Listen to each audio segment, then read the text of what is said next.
I would like, if I may, to take you on a strange journey.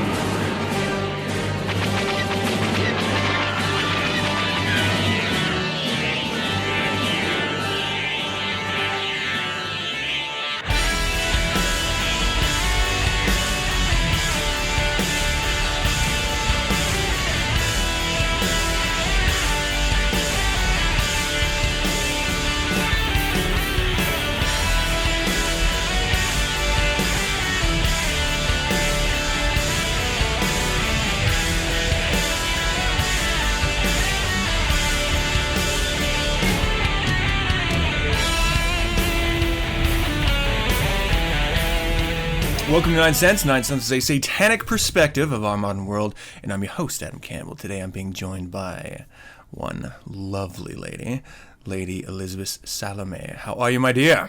I am wonderful. How about yourself? So goddamn good.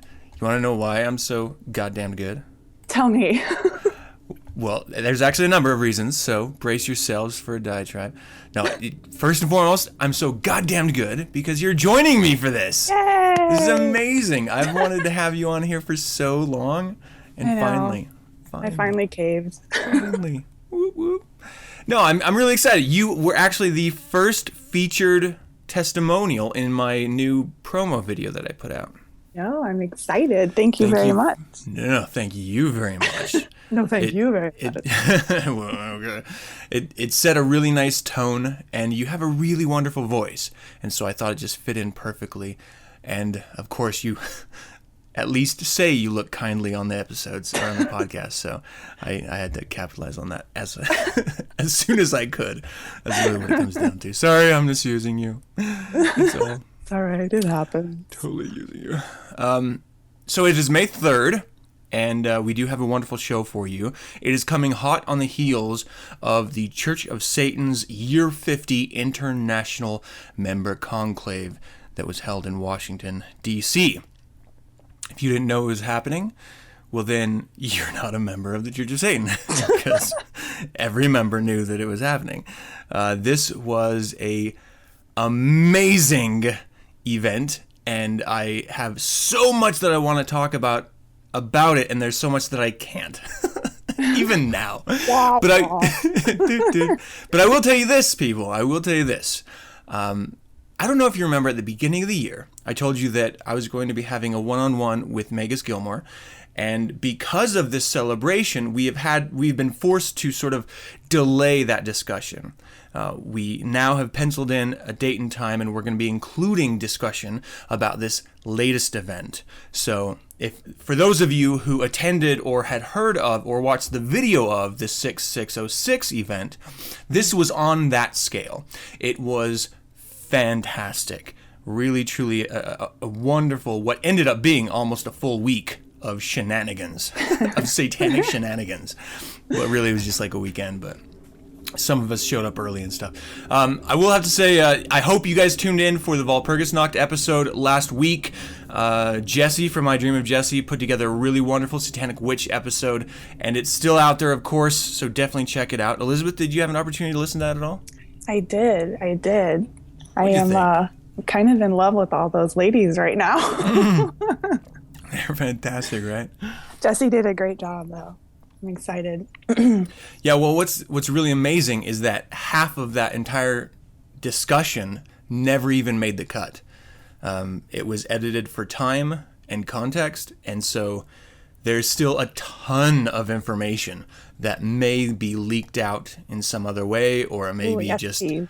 Locked down. What's that? I said, yes, please. I'll have to reach out to Jessie for that, though, because I had nothing to do with that episode. That was all her. She did an amazing job, so yeah, props to her. It was really cool. Okay, so obviously Walpurgisnacht is a celebration for the organization, the Church of Satan, and Satanists who either align themselves with the organization or are active members of the organization. Did you do anything special for Walpurgisnacht? I did. I kind of had my own little private celebration at home. Nice. Mm-hmm. Mm-hmm. That's right. But it's classified. Yeah, all right. So I know a lot of people like to take that opportunity to perform a ceremony or a ritual, a rite, something to sort of commemorate. A lot of people just like to be able to sit down with friends, have a wonderful meal, and just reflect on what the COS has done and what Satanism means to them. Right. For me, I put together a presentation that ended up being featured at the Year 50 International Member Conclave. And that is going to be the core of what this episode is about, because I know a lot of you listeners are members but couldn't go, or are like Elizabeth, or are Satanists but not members. And I also know that I have a number of people who aren't even Satanists, but they really like hearing the back and forth of the different contributors and stuff like that. So for all of you who were not able to make it, I'm going to give you my little segment, we'll say, of that evening. And I don't know, I got some slides and stuff, but I'm not entirely sure that'll ever make it into the public. I think I'm just going to leave it this audio version. I put together a whole presentation. It was a little bombastic, a little ridiculous, but I guess that's kind of this show. It's bombastic and ridiculous. I do have to say this. I met so many amazing people that this sounds shitty. Just individuals that were never on my radar, that I'd never heard of before, I'd never thought of before, because obviously I didn't hear them. But once you meet them, you are just absolutely taken aback by who and what they are and what they've done in life. And it is a testament to Satanism and the organization, the Church of Satan, that it draws so many individuals of substance to it. And I learned a new understanding of that idea, that mutual admiration society idea of what the Church of Satan is, because I grew in admiration for so many people, and it was this awkwardness for me, just the way I think awkward in my head, because I can't talk to people. I don't. It's weird because you would think, because I do what I do here, I would be so open on a one-to-one basis, but I'm not at all. Like, I don't want to, I don't like pressing the flesh, like shaking people's hands and getting up in their face and saying, well, how was your day? I want to hear about you. I don't even like talking about me, which is weird because I do this, but when it's one-on-one, I really don't like it. So I'm a little bit more drawn back and reserved. But I was approached by so many people who, at least claimed to listen to the podcast, and they're just shaking my hand saying thank you for doing what you do. I really appreciate it. And I was just so blown away by the warm responses. I thought, this may be a little more telling than I plan it to be, I thought I'd be getting more people just walking up and kicking me in the balls. Like, how dare you present Satanism in this way? Then no one did that. And of course, why would they? That would just be a shitty thing to do. Not even one person kicked you in the balls? Not one kick in the balls. What a shame. It was. I know if you were there, I know I would have gotten one. I definitely would have kicked you in the balls. No, it was wonderful. It was so many amazing people. And then there was that weird, awkward moment where they shake your hand and they say, thank you for what you do. And I'm genuinely blown away by that and touched. And so, I just have this response of thank you so much. That really does mean a lot. And it's honest and it's true. And then what? Then it's me holding their hand in both of mine, staring at them longingly into the eyes, going, now what? Am I supposed to kiss you? I don't know what to do next. And so a lot of the people were really gracious, and they saw the awkwardness reflected. And so they're like, okay, well, I'm going to move on. So, and they were okay. I'm going to go talk about you behind your back now. Yeah. Every once in a while, I got someone who just wanted to hang, and they just sort of stood there. I'm like, fuck. Fuck, what am I supposed to do now? Like, I feel like I should be doing like a two-step or something, like do, I don't know, something out of Monty Python or something.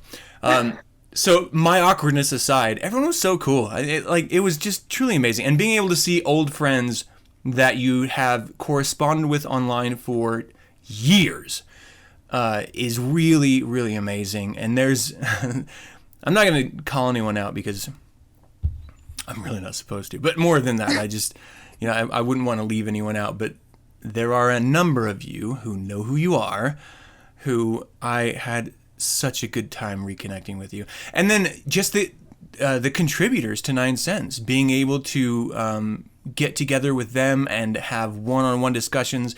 I was talking to here's the weird thing. I don't know how much I can actually say. You know what I mean? Like, it's still kind of like a hush-hush thing. So I'll say this. I was talking to some other contributors, and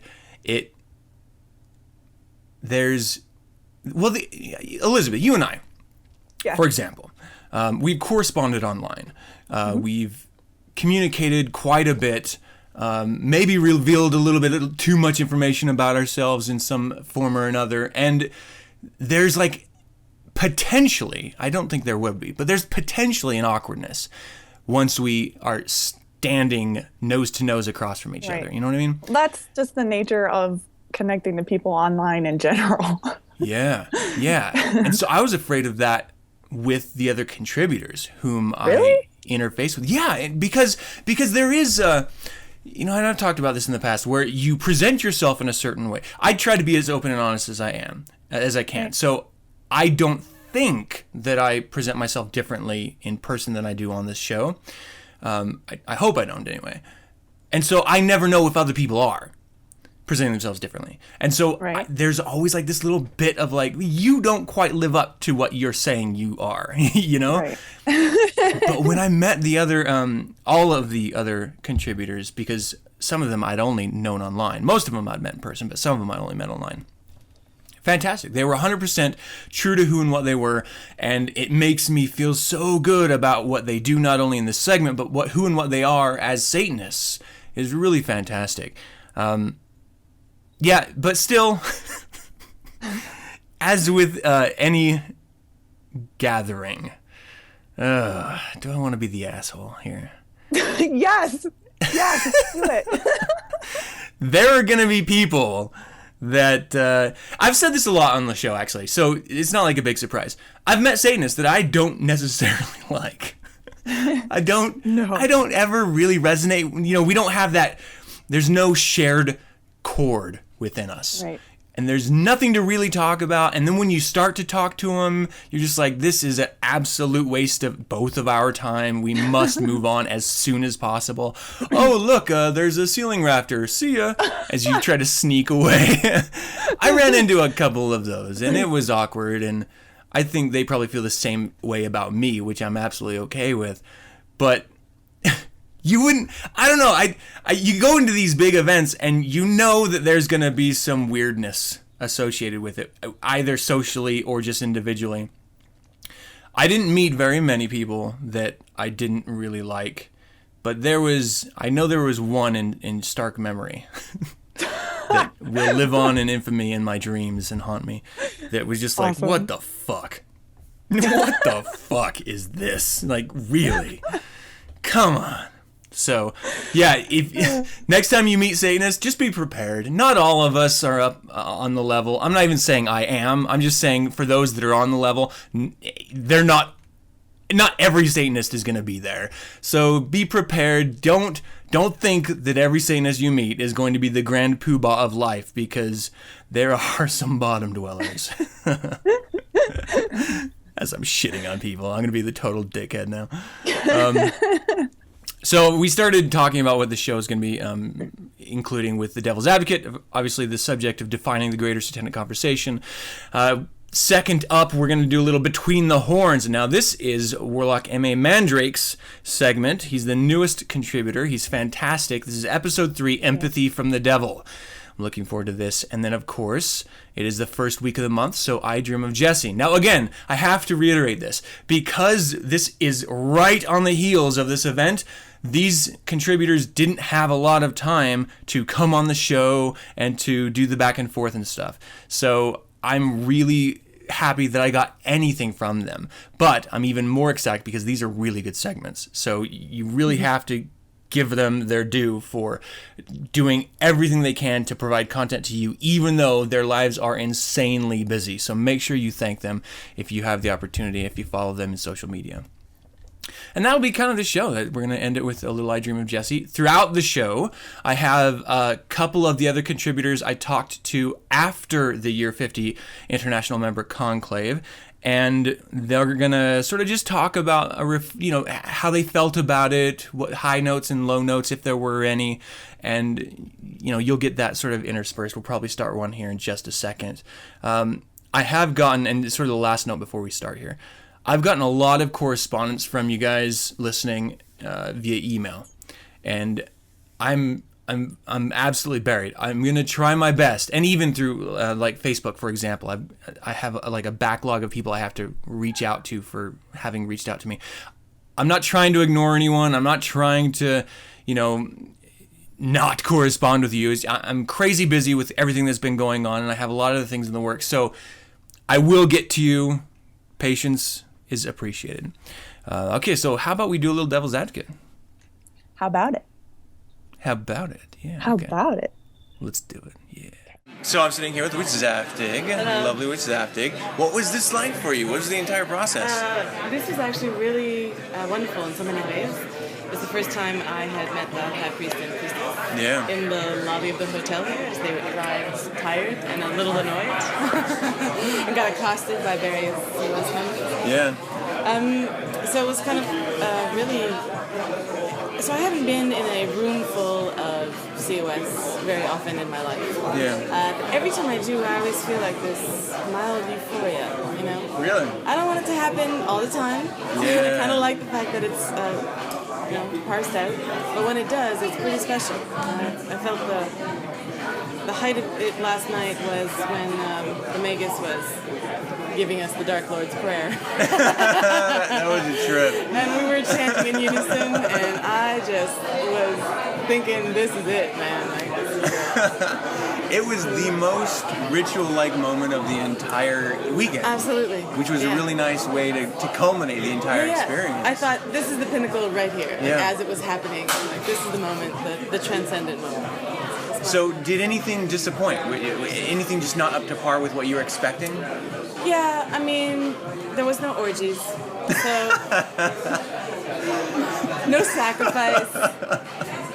So, I mean, I brought all these toys, and it didn't happen, but whatever. I mean, next time I could just maybe, if I get people involved, Otherwise, it was great. Yeah. I didn't also get to break out my 80s dance moves, although... there was no music. Although Witch Tanya and I did do a little bit. Really? Just a couple, because we had to. So I did a little bit of Bobby Brown, and she was... No. Oh, yeah. I missed that. I wish I didn't. So, I mean, you presented, yourself up there. Yeah.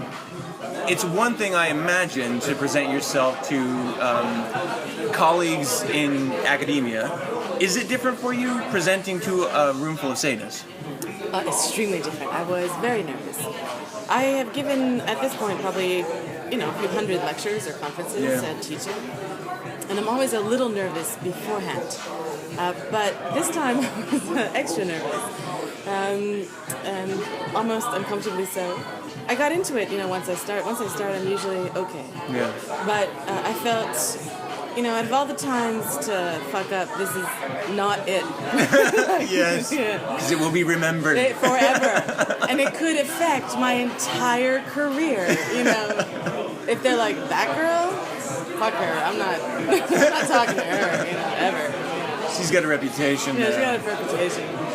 Yeah, it was actually one of the reasons I even left the party earlier the night before. Even though I really wanted to see these fantastic bands, I was tired and jet lagged, and I thought, I'm just gonna not have more beer and stay here in this crowded room all night. Not gonna regret. I'm gonna not do that. I'm gonna make the choice, the adult choice, to be rested for my presentation. Well, it was fantastic, and it was really lovely meeting you in person. Yes, it was. It was a complete thrill. It's weird because like there's an online back and forth that a lot of people have, that I've had with a lot of people, and I'm sure you have too. Yeah. And then when you get in front of them, it's gone. Like right. Or it's just awkward because you're like, oh wow, no, I'm like actually looking at you, so it's a little bit weird. And I've had that with a number of different people here. Yeah. Never had that with you. It was really always comfortable. It was always personable, and I really do appreciate that. Oh, good. Yeah, I've also had that, and sometimes you get over it, and sometimes you don't. And sometimes it's just the shyness. Yeah. Initially, I've certainly felt that with people. But yeah, well, that's because we've told each other to fuck off a few times. I think, so. I mean, like friendly, but right. Yeah. So maybe that should be the step. Though every time you feel awkward towards someone when you meet them in person. See, it's not baby steps. It's fuck off. Yeah. That is the step. You gotta get over the awkwardness right away. Like let's just hug it out. Fuck you, bitch. Oh, suddenly you're having a shot together. Great. Well, this was absolutely fantastic. Thank you so much for your time. Thank you. In nomine de nostris Satanis Luciferi Excelsior. In the name of Satan, the ruler of the earth, the king. Though I am an active member, I do not speak for the Church of Satan. I delivered this entire presentation off the cuff, but I was, one, jet lagged, and my equilibrium is still kind of fucked up and shot. And I was running on a lot of whiskey consumption from the night before with Aden. I ended up like yelling on stage, like I couldn't find every beat that I wanted to hit. And I couldn't remember every line that I was supposed to hit. And I was like constantly having to brace myself because I felt like I was going to fall. My equilibrium was all fucked up. Like the whole thing was so weird. And I mean, everyone seemed to warm to what I was doing, and they were laughing and stuff like that. I can't tell if they were laughing at me though.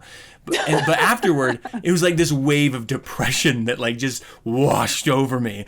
And I was like, I need to see what just happened. Like I have to know how I looked on stage because I genuinely think I was a total mess. Like I was a complete and utter fucking failure.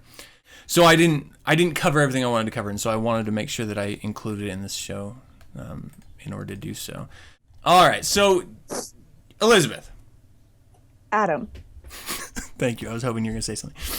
Elizabeth, you've heard me reference the Greater Satanic Conversation, or maybe seen an ad about it? Of course. So this stems from my discussion I had on the show about defining your own conversations, about because we present ourselves in one way and other people see us in another, it's sort of incumbent upon us in order to clean our social palette, as it were. Make sure that we're presenting ourselves in a way that we want to be seen to the people that we want to see it. And it's a lot about lesser magic. It's a lot about monitoring and controlling your visibility online and offline, and the different parts of you that are released to those different people, both on and offline. And then we started seeing these detractors and pseudo, I hate to say groups because it's just a handful of people who are trying to either redefine or misrepresent what Satanism is. And I'm thinking, well, if we can define our own personal conversations, then why can't we define and control the satanic conversation?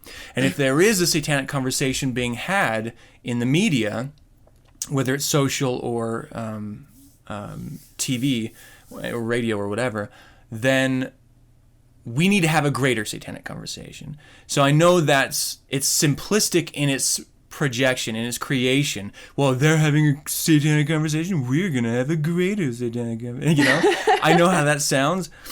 But I kind of meant it that way because the reality is people will assign a hierarchy of information. And when you put something like lesser or you put something like greater in front of that, whatever conversation it is, people automatically buy into it. It's just a simple advertising thing. It's stupid, but it works. So that's why I think I coined the Greater Satanic Conversation.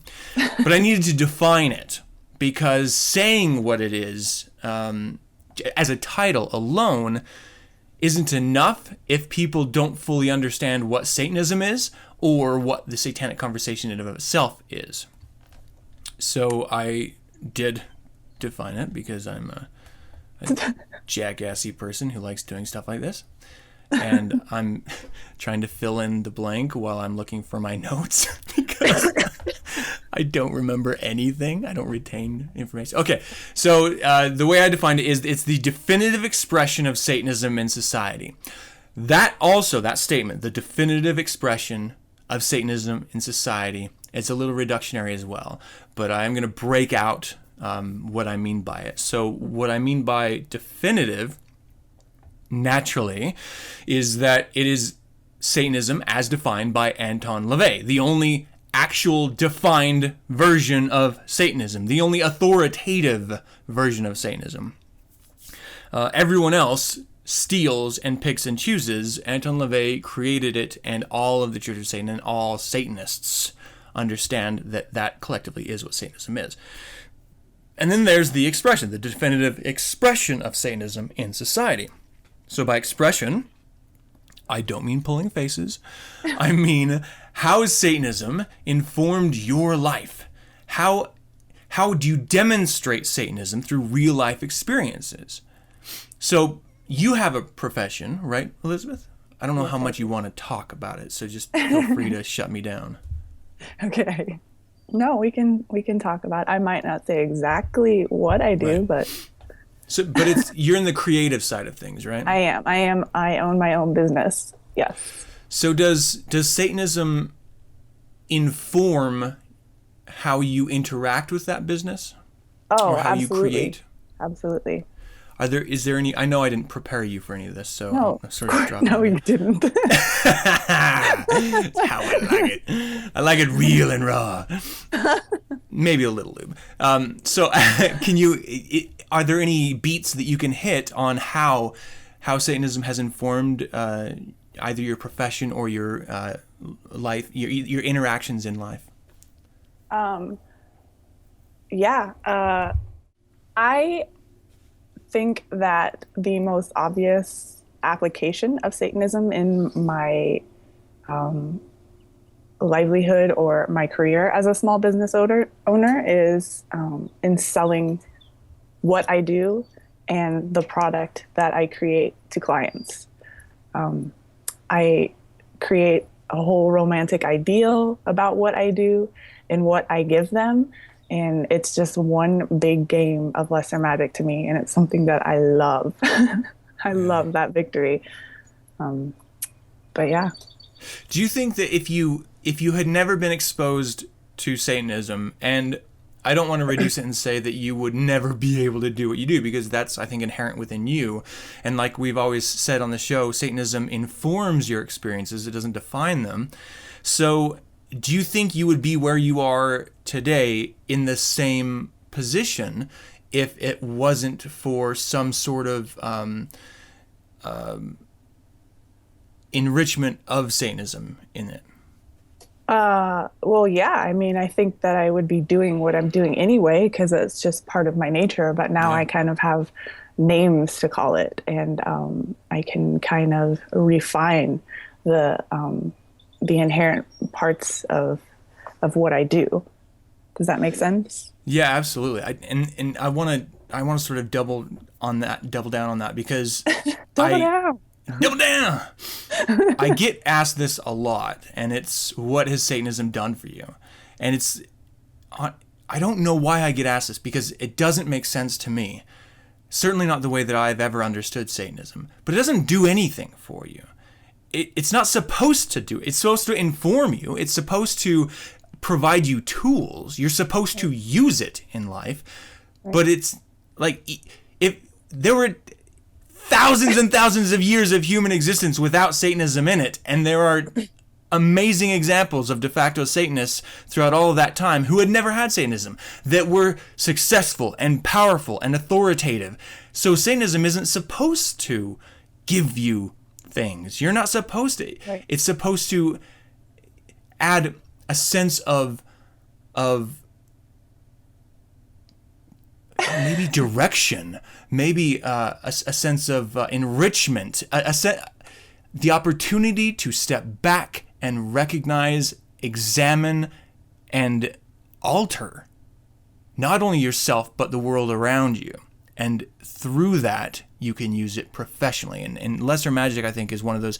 I would never have thought of lesser magic in the way it's presented in the Satanic Bible and the Satanic Witch ever. I would never have thought of it in that way, even though it is a natural way of behaving for those who examine human behavior. Right. But because Anton LaVey formatted it the way he did, I was able to connect with it and use it. And it sounds like you were able to do the same thing, certainly right. through your business. I think that's important because, and that's really what this entire discussion of the Greater Satanic Conversation is based around. We must, because we don't proselytize, it's not something that any Satanist is interested in, and it's certainly not something that the COS is interested in. We naturally, by existing, attract the cream of the crop, but we also attract some real shitheels. And you can tell the difference because the shitheels talk. The cream of the crop do. Yes. Yeah, and so you can always tell the difference by that one thing alone. Mm-hmm. So why should we have, or maybe even reduce it a little bit more? Why is the Greater Satanic Conversation important to have? I mean, we've defined it as the definitive expression of Satanism in society. We've explained what definitive means, we explained what we mean by expression, but why even have the conversation? Why not just live your life as a Satanist? Well, a lot of people do this, and there's a number of reasons why you wouldn't want to out yourself, and there's nothing wrong with anyone who does not want to out themselves. Mm-hmm. But I'm specifically speaking to those who are okay with it. It's important to have because there are a lot of detractors and there are a lot of pseudo-Satanists who are both misrepresenting and trying to redefine Satanism in the public sphere. And because the public are by and large sheep, they literally believe the last thing they hear about something, whether it's true or not. And you see this a ton in international media. You see this a ton in social networking. No one fact checks. No one just critically examines statements. They just take them at face value, especially if it's a friend, a loved one, or a colleague. They never are going to check it. And I don't know what it is within us that does that, but it's caused, well, I'll say it's provided an opportunity for these detractors and pseudos to exist. And what drives me insane is that you have people who don't even understand the fundamental principles of Satanism being associated as Satanists. And whether we like it, accept it, agree with it or not, that is how others see you if you are an open Satanist, or if they find out that you are a Satanist. That means you are those idiots making out on someone's grave. You are those morons wearing a superhero hat talking about, I want to be represented in schools just like every other religion. Whether you like it or not. Like, that's insane to me. So, for those of us who are comfortable with it, it is our individual responsibilities to have this conversation, to clarify. And no one can say, or even, I'll go on this limb, no one can do better than our high priest. Magister Gilmore does an amazing job interfacing with the media and delivering a consistent, throughout its existence, message of what Satanism is and always has been. However, individually throughout our lives, we cannot expect our high priest to come down to our neighbor and explain things to him. So it is incumbent upon us. And I wouldn't want my high priest talking to some of the jackasses that are in the media, because that puts them on the same level. And let's be quite honest here. There's no fucking way that any one of these detractors is anywhere on the level of Magister Gilmore or any of the other administration that we have with the COS. So we don't want him to interface with all of them because they are shit disturbers. We want those of us who are on the ground level with these individuals as we run across them. Have you ever run across that before? I know you're not open, but right. Elizabeth, but have you ever found yourself correcting misinformation out there? Yeah, actually, and the worst part is it wasn't even with like a Christian like devoted to misunderstanding Satanism. It is an atheist devoted to misunderstanding Satanism. So it's doubly frustrating for me. But yeah, I have battled that battle before. But you're right, I don't publicly, I don't put myself out there publicly, but if I am put into that situation, I'm certainly going to attend to it, if you will. No, and I absolutely love that. Here's why it's important, and here's why I make such a big deal about contributing to the greater Satanic conversation. You're able to do it without being open and out. Every single person is able to do it. So you don't ever have to identify as a Satanist to correct misinformation. In the same way that you don't have to be an expert at the Revolutionary War in order to correct a lie you hear about the Revolutionary War. Anyone can correct any information about anything as long as they have a fact, a source of truth behind what they're saying. As Satanists, we have a little more responsibility because hopefully we don't want to be seen as baby killers and animal killers and, 12-year-old metalheads in our basement. Hopefully. Nothing wrong with metalheads. I'm just saying not all metalheads are Satanists, and I'm definitely not a basement dweller. So, a mouth-breathing basement dweller. Knuckle dragger. Yeah. So, it is really important. I have some friends who are not even in any light Satanist kind. Like, they don't see themselves as Satanists or even reflect tenets of Satanism in any way. But because they know me, they know I'm a Satanist, they've asked me about it, and I've been open and honest with them. They see how I am in my professional career. They see the authority that I demand in life. And so the way they see Satanism is dramatically different than any other asshat online. So when they're actually on a cruise, this is a story they told me, they were on a cruise and religion came up. Someone brought something up about devil worship, and they took it upon themselves to make some broad sweeping clarifications that set a definitive line between devil worshippers and Satanists. And it's all stemmed because... a fruit basket. What's that? I said we should send them a fruit basket and say thank you. Seriously. I showed them my penis. It's all right. They actually don't talk to me anymore. No, these are longtime friends. So they made that clarification. So because I was open about who and what I am, they understood truth. They saw the authority of Satanism through me, and then they pushed that idea and message on their own. No one told them to do it. They weren't proselytizing. They were simply correcting a lie. That is what I mean by participating in the greater Satanic conversation. It is wide-reaching. It is not a national scale thing. It's a ground floor thing. But the reality is the conversation is being had. It's being had in the media and in social media. And if you are not correcting it, if you are not contributing to it, it's sad to say, but you are allowing the lies to perpetuate.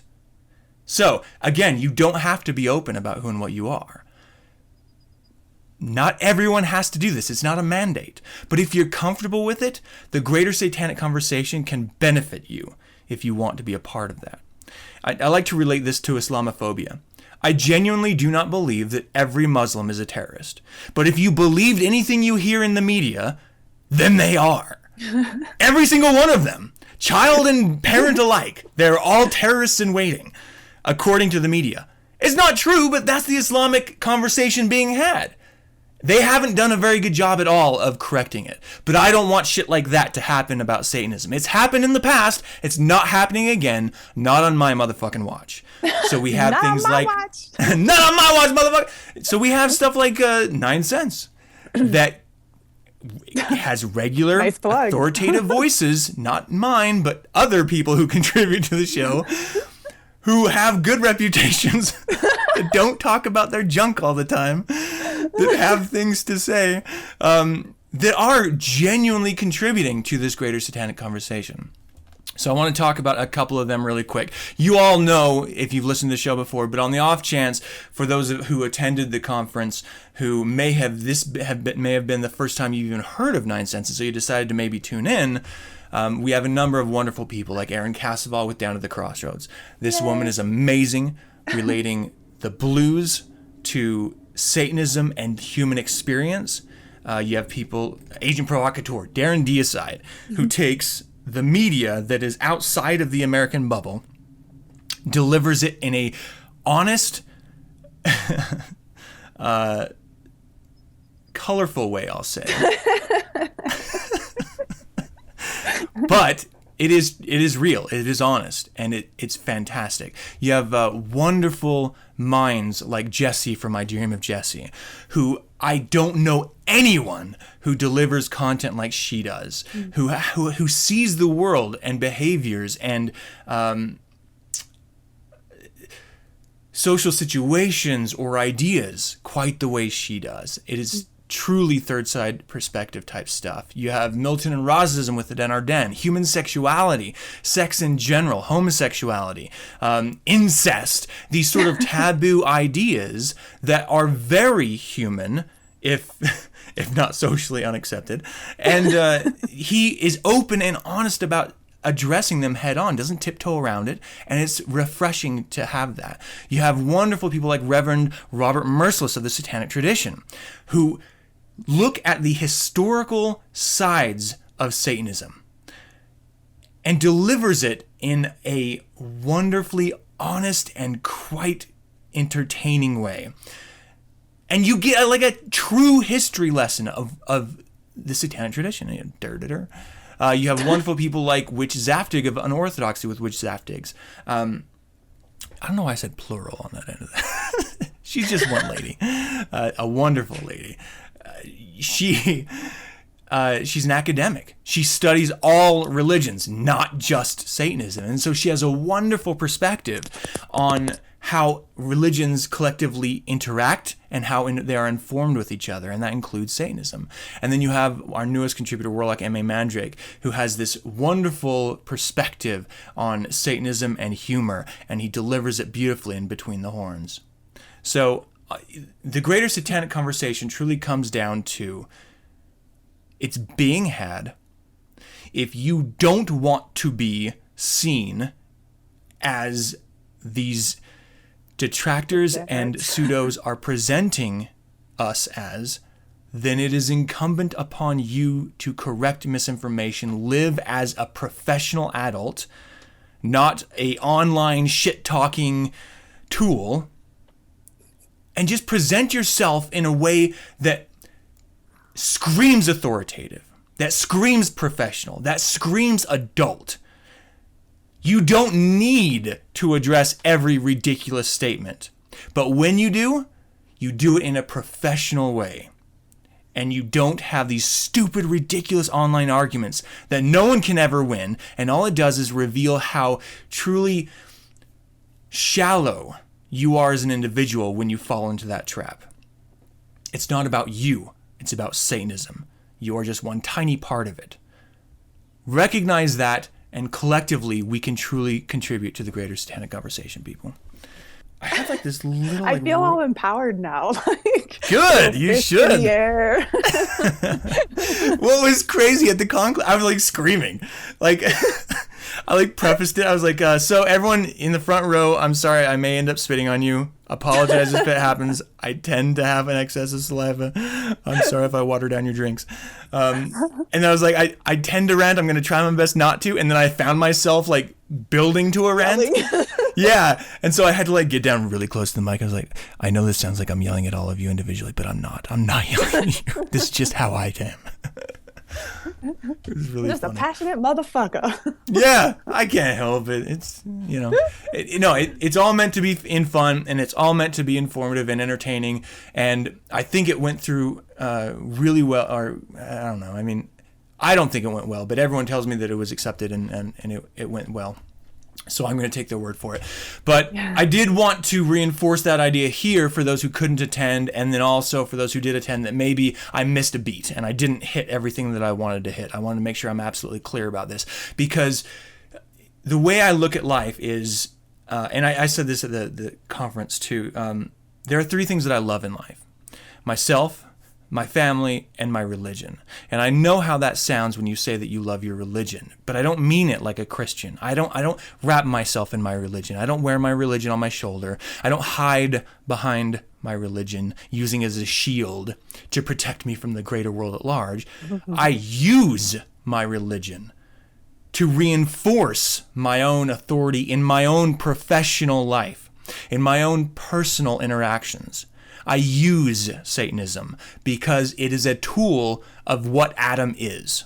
It is a part of who I am. And I'm hoping everyone understands the difference between that. And it is really important, because I do get passionate about it, and I do scream and yell and rant and rave about it, and I do make absolute statements.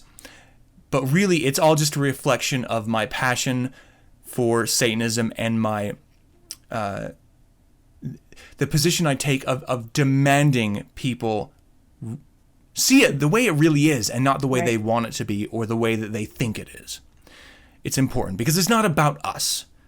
It has nothing to do with us individually. It has something to do with that collective, that greater understanding of Satanism that has existed for 50 years, that has been defined and codified for 50 years. And it never has, and never will alter. I sit here with the Den on Den post celebration. What was it like for you, man? Was it everything you expected it to be? Oh my God, and more. Yeah? It was a great little reminder, and it's inspiring, I think is the only word I can really use. Yeah. There's a bunch of, I didn't expect members to run that kind of spectrum, and it was really, it just made you want to do shit and be proud of yourself. So is this the first large-scale event that you've attended? Oh my God. I mean, it was a big event. I was really surprised, just as you were saying, not only the diversity of the individuals, but of their style and their mannerisms, like everything about the event. Oh, we were all over the fucking place. Yeah. So, I mean, were there any highlights that stuck out for you that you're going to take away from this more than others? Beyond Peter's speech, beyond the obvious things like that, it was nice to put flesh to people that I've been talking to for years. That was really it. That's pretty much it. The whole experience. There's nothing in particular that I can take away. It's the whole thing. Did anything fall flat for you? No. From beginning to end, this has been smooth and amazing, and I don't remember half of it. That's fantastic. Which is probably a good thing when I hear about the ass Cardone incident. It's not the only ass incident that happened, apparently. Nice. I woke up with naked pictures on my phone. Oh, shit. Well, they're of me, but you know. It's all drunken selfie taking. Right? Well, thanks, man. I really appreciate your time, and it's been an absolute pleasure reconnecting with you here during this event, and I'm looking forward to the next time we can do it. Oh, yeah, absolutely.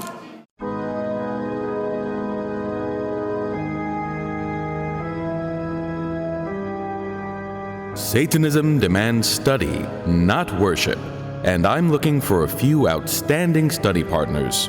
So put on your thinking horns with me, Warlock M.A. Mandrake.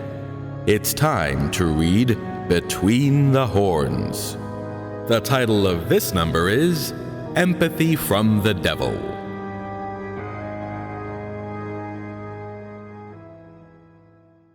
Satanists are generally expected to be misanthropes, and with good reason. However, we are rarely given credit for being tolerant and understanding. Anton LaVey noted the cathartic candor with which some people communicated with him because he was a known Satanist. I find the same happens to me, even though I rarely tell anyone about my religion. These strangers and acquaintances sometimes even tell me they're not sure why they're being so open with me. Reverend Campbell recently reviewed the movie Horns, starring Daniel Radcliffe. I haven't read the original novel, but I did sit through the whole picture. Not great, but not bad. There's a theme of justice, which I appreciated. But even more interesting was how embarrassingly honest certain characters were when in the presence of a devil. It's funny because it's true. I think that people open up with Satanists because, though socially critical, we possess an advanced capacity for empathy. Don't mistake this for a good guy badge, though. It simply means that a Satanist is more likely to understand why people exhibit certain behaviors, whether laudable, dismissible, or despicable. The Satanist embraces honesty in its truest sense and on every level. Satanism recognizes human instincts for what they are, from our most savage lusts to our loftiest creativity.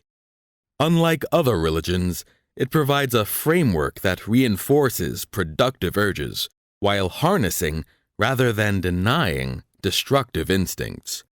Operating beyond good and evil, the Satanist emphasizes the principles of indulgence and justice. Along with these values, the Satanist tends to be both inquisitive and imaginative, studying freely and creating prolifically. With this profoundly aware mindset, the Satanist sees with balanced understanding that which the herd usually evaluates with primitive prejudice.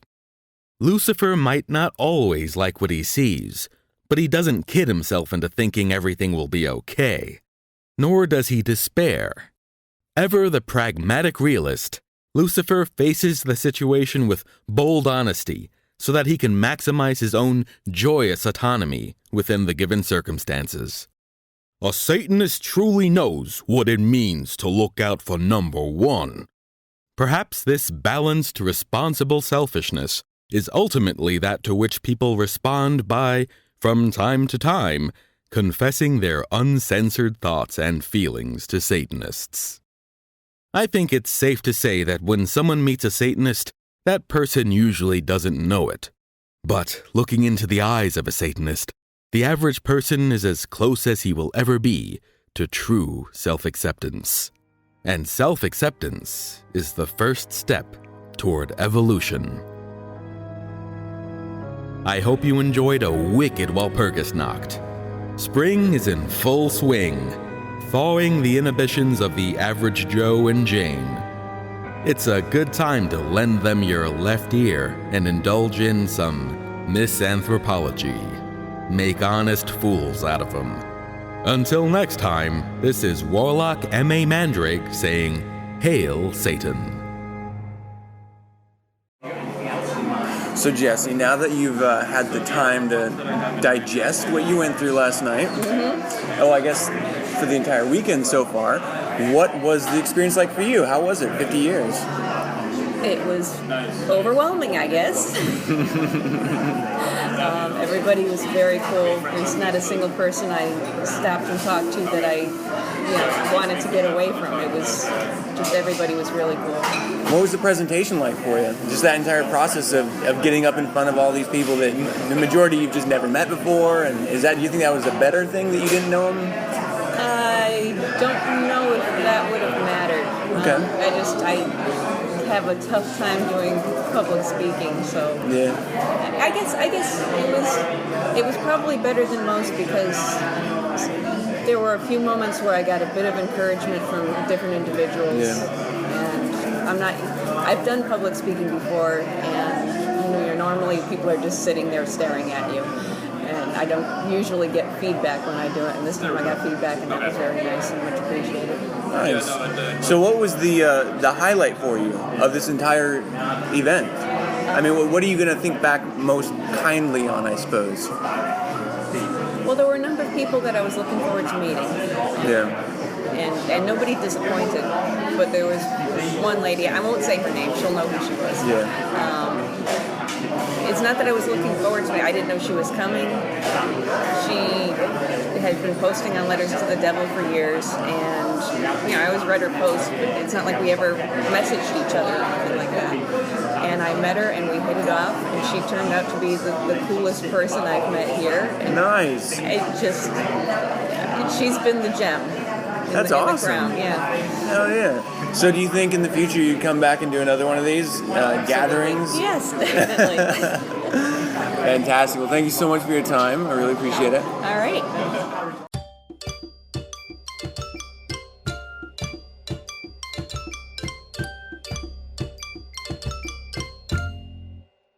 Jessie. What do you want? Well, first, Jessie, I'd like you to address me as master. I am your master, after all. Yeah. Sorry. Yes, master. That's better. Now look, I've got guests coming over tonight, and I want you to entertain them. What do I look like, a belly dancer? I assumed that was part. I mean, the outfit, it kind of suggests you may be used to dance. Listen, the gin put me in the bottle. He forgot to add the preservatives. Now, the outfit may be wrinkle-free, but what in it ain't. You don't like it, call the number on the bottle and complain.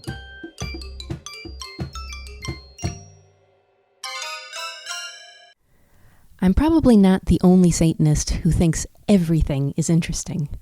I mean, maybe not literally everything, but certainly I have more interests than time. And if I try to explore too many interests, I start feeling overwhelmed. When you get overwhelmed, sometimes working smarter, not harder, does the trick. Sometimes process improvements can be implemented that allow you to accomplish every task within the 24 hours available in a day. Sometimes, not always. Sometimes you simply have to say no. When you're overwhelmed with things you don't want to do, the idea of dropping tasks and focusing on what matters sounds like relief. But when you're overwhelmed doing things you want to do, then dropping tasks and focusing on less feels like failure. I have to imagine this feeling is especially acute to a Satanist. We know we have this one chance to experience all that is wondrous in the world.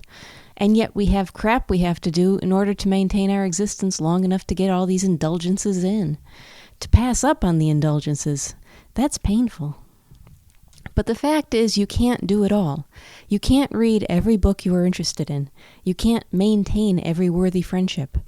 There are places worth visiting that you will never see. You can throw these things on a bucket list if you want, but that's only going to serve as a reminder of the feeling of failure. Instead, you might want to examine your own core values and rate the importance of activities and interests accordingly. Have a goal and work towards that goal. That goal is your life goal, your raison d'etre, if you'll excuse my inability to pronounce anything French. If you don't have one, don't freak out about it. Most people don't have one. I'm not saying it's okay not to have one. I'm saying our culture doesn't promote the idea. Most people think God has a plan for them. Does your God have a plan for you?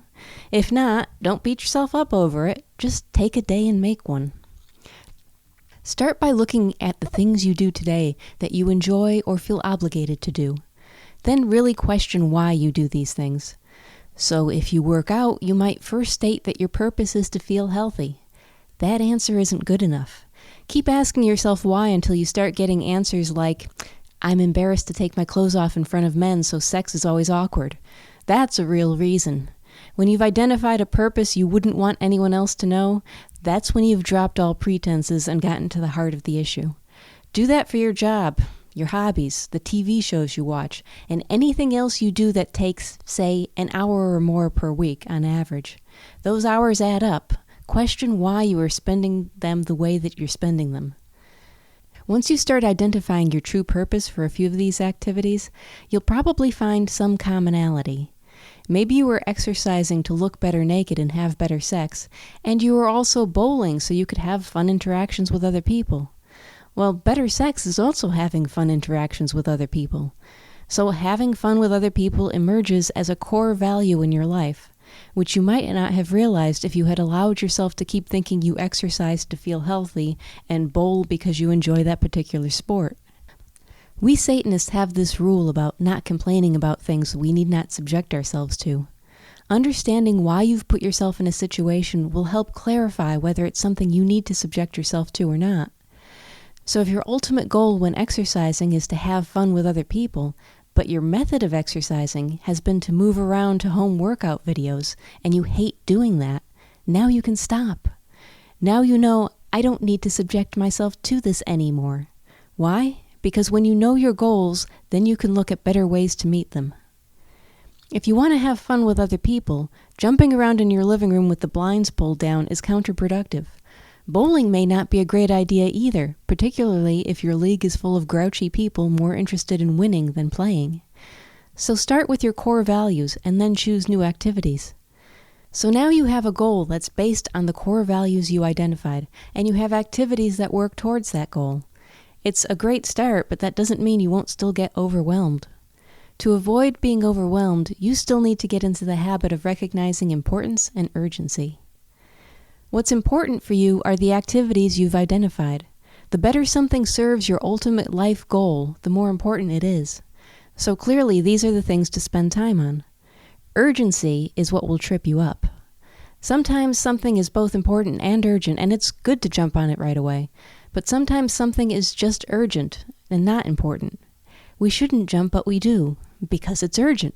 Urgency makes us feel like it's better to act first and think later. Urgency will pull you in all sorts of unimportant directions. Build up a resistance to this by practicing stopping and thinking as often as you can. But do this covertly. If someone else thinks something is urgent and you aren't jumping on it, they're going to get angry. So even if you're resisting the pull of the urgency, you might want to act as if you're just as swept up in it as the other guy. Now, if life were as simple as figuring out what's important, focusing on what's important, and resisting urgency, life would be easy. But other people complicate matters. You will not have a very successful life if you focus solely on your own goals and priorities. Your boss and/or your customers matter. Your loved ones matter. They may or may not have goals or know what's really important in their own lives, but they will have urgencies, and they will make demands on your time. Ignore that, and you'll lose the job, or the customer, or the relationship. So what if what's overwhelming you is the other people's urgencies that you can't brush off? What if you literally cannot do everything being asked of you? Well, accept the fact that some of it won't get done and that there will be hell to pay for it. If you stress yourself out thinking, I have to get all this done, knowing you can't, that's not going to help matters. So don't even try to do everything. Do your best to gauge what should be important for the person you will be disappointing, and do that. Maybe your efforts will be appreciated, maybe not, but it is the best you can do in that situation. The downside of having a passion for living is that it's easy to get overwhelmed. But being honest with yourself about what you value and making an effort to stay on track can help. It's been such a pleasure having you on this show. I know we didn't really get a chance to get into a lot of personal back and forth banter, but I am so insanely impressed with what you've done, who you are, and where I know you're going to end up, that I had to drag you and keep bugging you onto the show, because I do want people to understand that you are absolutely at the top of your game and you are a wonderful human being, and I absolutely adore you. Thank you. I'm all warm and fuzzy now.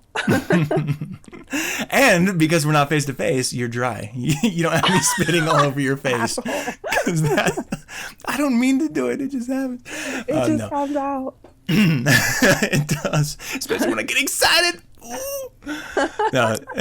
So for you listening, thank you so much for tuning in. If you couldn't make the conclave, I'm sorry. There's going to be future events, I'm sure. It was amazing, and you should know, feel good within yourselves knowing that there are a number of worthwhile, powerful Satanists that are actually contributing to real world issues, not just standing behind a computer typing out angry letters at random people online, or responding like, you don't know shit, bah! I mean, there's actually people doing wonderful things out there in the name of Satan. And I don't know about you, but I feel a little bit warm and fuzzy myself about that. It makes me feel kind of good when I know that there's agents out there working behind the scenes. And having met a number of them, it's pretty fucking cool. All right, so anyway, thank you so much for tuning into another episode. Thank you for joining me. Wonderful contributors. Thank you so much for everything you do. That's going to do it for another show, and we do hope you enjoyed it, and we would love to hear from you. as many of you have, and I'm still trying to get back to you all. If you want to contact us, info@9sensepodcast.com. Let us know what you think. Let us know what you liked, what you didn't like, if we said something wrong, or if you just think we're douchebags. I love hearing that either way. I mean, really, I do.